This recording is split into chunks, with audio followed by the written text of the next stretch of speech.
ಅತಿ ಹೆಚ್ಚು ಅಂದರೆ ನಿಗದಿತ ಬೆಲೆಗಿಂತ ಹೆಚ್ಚಿಗೆ ಹಣ ವಸೂಲಿ ಮಾಡ್ತಿದ್ದಾರೆ. ಸಂಬಂಧಪಟ್ಟ ಮಾಲೀಕರನ್ನು ಕಳಿಸಿ ಅವ್ರ ಕಡೆಯಿಂದ ಸ್ಪಷ್ಟೀಕರಣ ಹೆಚ್ಚಿಗೆ ತಗೊಳ್ತಾ ಇದ್ದಾರಂತೆ. ಕಾನೂನು ಕ್ರಮ ಕೈಗೊಂಡು ತಮಗೂ ಸಹ ಒಂದು ಮಾಹಿತಿ ಕೊಡ್ತೀನಿ.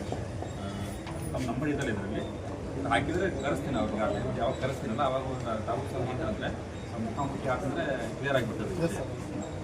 ಏನು ಹೆಚ್ಚುವರಿ ಏನು ತೊಗೊಂಡಿದ್ದಾರೆ ಅದನ್ನು ವಾಪಸ್ ಕೊಡಲಿಕ್ಕೆ ನಾವು ಹೇಳ್ತೀವಿ. ಅವ್ರ ಮೇಲೆ ನಮ್ಮದು ವೈಯಕ್ತಿಕ ಯಾವುದೇ ಥರವಾಗಿ ದ್ವೇಷ ಇಲ್ಲ, ಇರಲ್ಲ. ಅದು ಅವರು ಹಂಗೆ ಅವ್ರು ಆ್ಯಕ್ಚುಲಿ ಅದೊಂದು ಸಾರ್ವಜನಿಕ ಸೇವೆ ಕೊಡೋದನ್ನ ಸಂಸ್ಥೆ ಆಗಿರ್ತದೆ. ಈ ಶೋರೂಮ್ಗಳೆಲ್ಲ ಹಗಲು ಧಾರವಾಡಿ ಆಗಬಾರ್ದು. ಸಣ್ಣಗೆ ಎಲ್ಲರಿಗೂ 500 4 ಸಾವಿರ ಮಾಡಿದ್ದಾರೆ. ಸರ್, ಈಗ ದೀಪಾವಳಿ ಐತಿ ಮುಂದೆ ಗ್ರಾಹಕರಿಗೆ ಇನ್ನೂ ಹೆಚ್ಚಿನ GST ಗಾಡಿಗಳು ತಗೊಳ್ಳಕ್ಕೆ ಮಾಡ್ತಾರೆ. ಅದನ್ನ ಇವರು ಡಬಲ್ ಹಾಕಕತ್ತಾರೆ. ರೊಕ್ಕ ಹೆಚ್ಚು ಕಡಿಮೆ ಅವ್ರ ಶೋರೂಮ್ ಇದ್ದಾಗ ಈಗ ಚಲೋ ಐತಿ ಸರ್.